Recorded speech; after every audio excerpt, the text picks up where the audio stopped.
Welcome to episode 2 of Christmas in the Keys.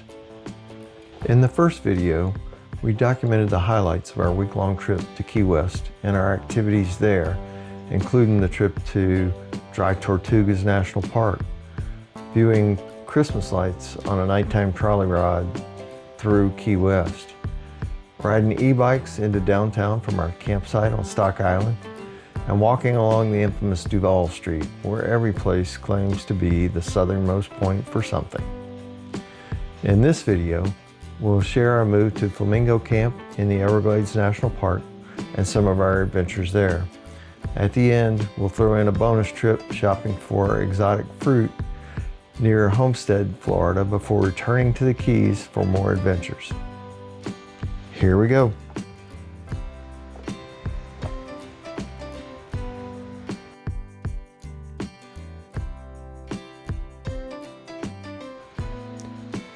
The road you're seeing is the main road through the park, and it runs almost 40 miles from the Visitors Center near Homestead in Miami to Flamingo, where we parked Stormy for the 5 nights we were in the Everglades. The park is about 1.5 million acres, and it was created to preserve the unique biodiversity of the region, which includes dozens, if not hundreds, of species of plants and animals. You can't see that much of it without getting wet, but you can get some idea of what's there by visiting the numerous boardwalks and trails and boating through the canals and lakes and the mangrove forests bordering Florida Bay. We were excited by all the wildlife, especially the birds and reptiles, but spoiler alert, we never got to see a panther, even though we were looking pretty hard.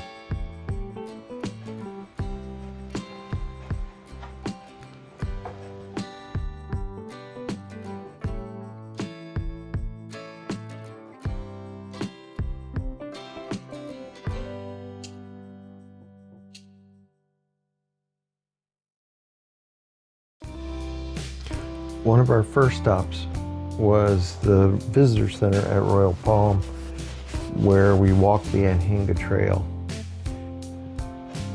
Birds were everywhere, like this tricolored heron that was right along the main boardwalk. But the purple gallinules really stole the show the way they skittered across the tops of the lily pads. And I'm sure they were skittering because of what lurked beneath the waters.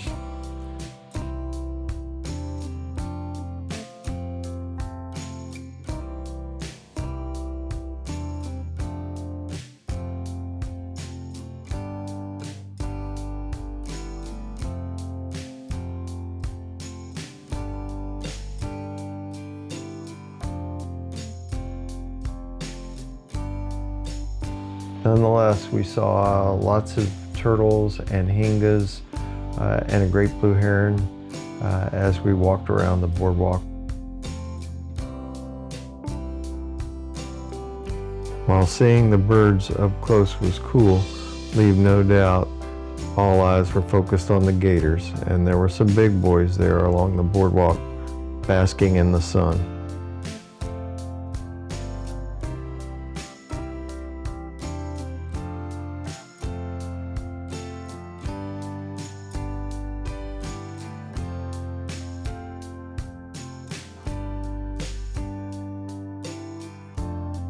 The next day, we rented a kayak. We'd seen manatees in the muddy waters of the marina, and we were hoping to get a closer look at some of them.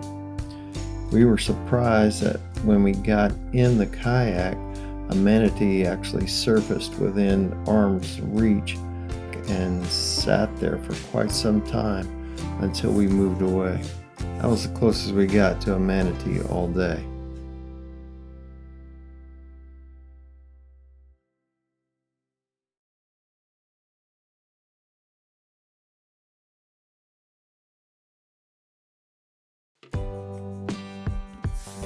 Suffice it to say, the focus quickly switched to birds, and we saw lots of them.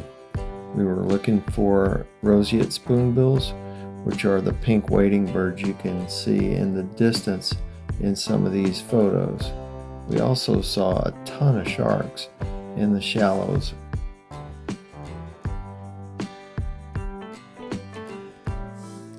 The wind was calm, but the paddle back was a little tougher than I expected because we were going against the current the entire way. I was exhausted when we got back to the trailer. I'm not sure the person in the back of the kayak was actually paddling most of the time.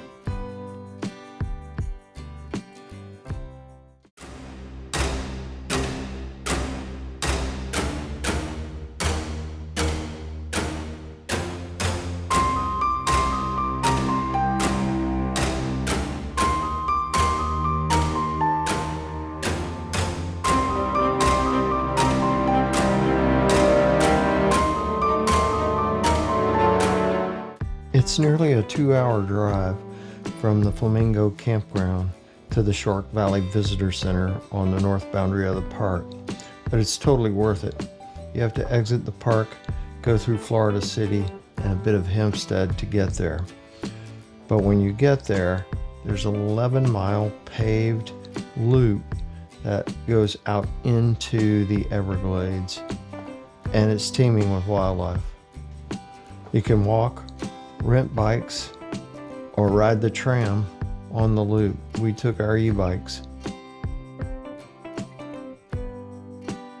The borrow ditch along the road is teeming with alligators and hingas and other bird life. We even saw a crocodile near the lookout tower at the end of the loop.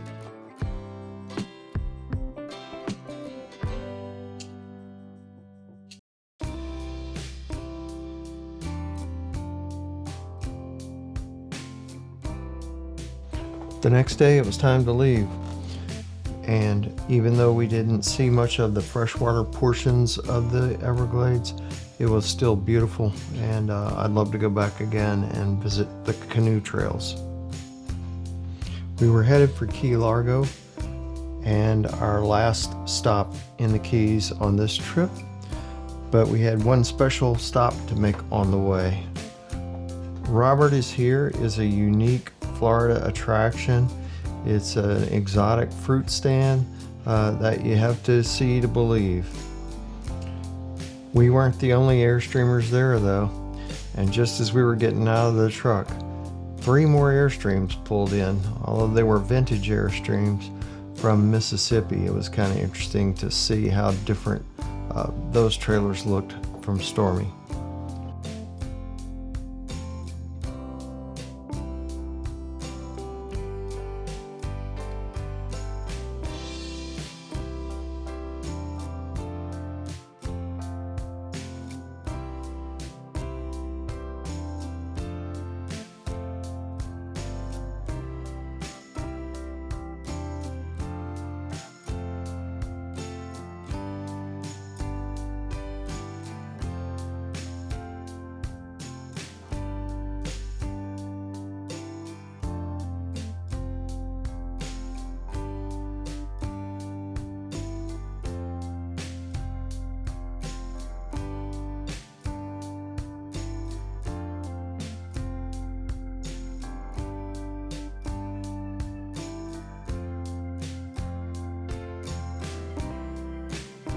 We tried jackfruit and guanabana smoothies and milkshakes and had a Cuban sandwich before we hit the road for our next destination in Key Largo. More about Key Largo in the next episode.